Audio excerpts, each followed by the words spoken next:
sugidda amniga caasimadda dowlad goboleedka galmudug ee dhuusamareeb oo ay dowladda Soomaaliya la wareegtay ayaa waxaa amnigeeda sugaya oo ka howlgalaya ciidankii booliiska iyo NISA ee hore uga shaqeyn jiray galmudug iyo kuwa ahlu sunna ee dhawaan la qarameeyay kuna kala biiray booliiska iyo NISA taasi oo xoojinaysa qorshaha ra'iisul wasaare Khayre ee ku aadan dhismaha dowlad goboleedka galmudug oo dhameystiran.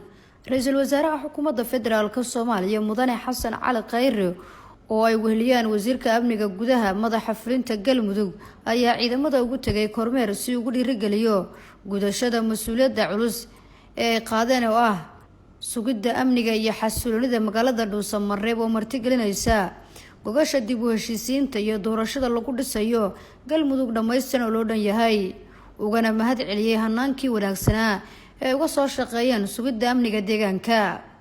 ra'iisul wasaaraha xukuumadda federaalka Soomaaliya mudane Xasan Cali Khayre ayaa ciidamada kula dardaarmay in hanaanka ugu haboon ay uga shaqeeyaan sugidda amniga caasimadda galmudug iyagoo wadajir oo aan lahayn magacyo kala duwan kana amar qaata hal talis xuquuqdoodan ay ka heli doonaan dowladda federaalka Soomaaliya.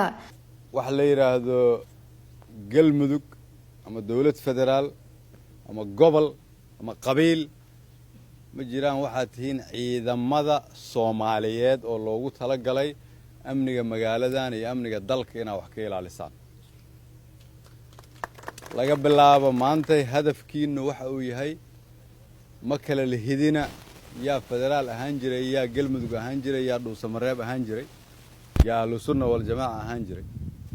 waxaa tihiin ciidan Soomaaliyeed oo xuquuq leh isku siyaal idin la dhaqmi doonaa madaxdiina iyo kuwa hore isku siyaal loola dhaqmi doonaa waajibaadkiina isku siyaal idin fari doonaa.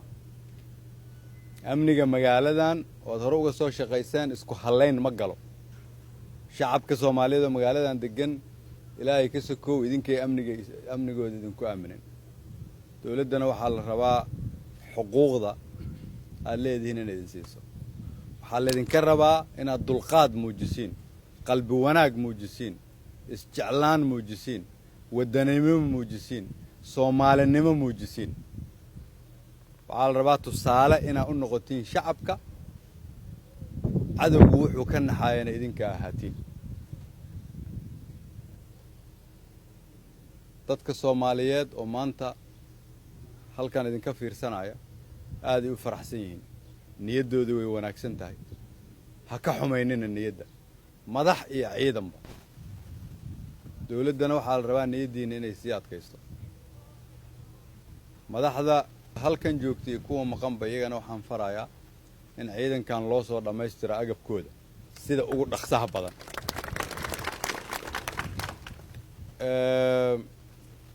magaaladan waxaa isugu imaan doona dad badan in markaa caawa bilowdaan sidaa u wada shaqayn lahaadaan sida amniga looga shaqayn lahaa loo adkayn lahaa waa inuu amnigu sida hore ka sii wanaagsanaada haddii Ilaahay yiraahdo. wax walba oo xumaanana waa inaad ka foojignaataan. dowladdiinuna waa idin garab taagan tahay shaqadaa hore u soo qabateen waa idinkaga hambaleynayaa tana hadda qaban doontaan waa idinku dhiirigelinayaa. dad Soomaaliyeed oo dal Soomaaliyeed u shaqeynaya tihiin ciidan Soomaaliyeed aad tihiin Soomaalinimo la idinka rabaa sharaftii iyo karaamadii ummadda inaad soo celisaan la idinka rabaa.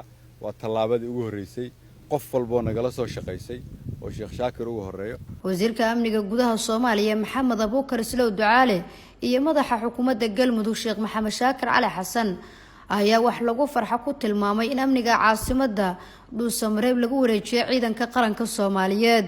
waxay mas'uuliyad gaar iska saarayaan inay u istaagaan magaalada madaxda dowlad goboleedka Dhuusamareeb ee galmudug ah inay mas'uul ka noqdaan.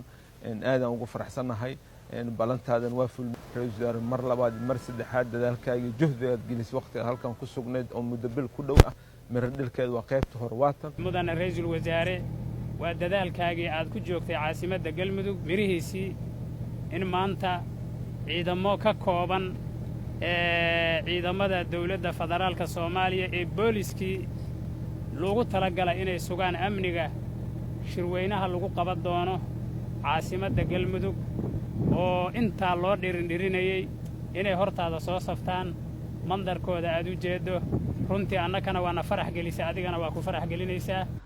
Ra'iisul Wasaaraha Xukuumadda Federaalka Soomaaliya Mudane Xasan Cali Khayre oo dadaal ku bixiyay in ciidamada hay'adaha amniga qaranka ay la wareegaan amniga caasimadda Galmudug ee Dhuusamareeb ayaa u mahad celiyay cid kasta oo gacan ka geysatay. laga bilaabo saacadan waxaa la rabaa haddii la yiraahdo kulligiin inaad tihiin dad wada shaqaynaya ma kala lehidina gobol iyo caasimad waxaad tihiin ciidamadii federaalka amniga dadka Soomaaliyeed oo gobolkan degan gaar ahaan magaalada la idinku aaminay waxaan rajaynayaa inaad ka soo dhalaashaan waxaana ilaahay idinkaga baryayaa inuusan idinku caabayn sharafta magaaladan waa amnigeeda inaad xoojisaan waa muhiim si ay magaalo madaxdii Galmudug u ahaatana waa inay noqotaa meel nadiif ah meel ammaan ah meel dadka u wada furan cid ka shaqayn lahayd oo lagu soo ordi lahaayna waa idinka. Nasra Bashiir Cali warbaahinta qaranka magaalada Dhuusamareeb.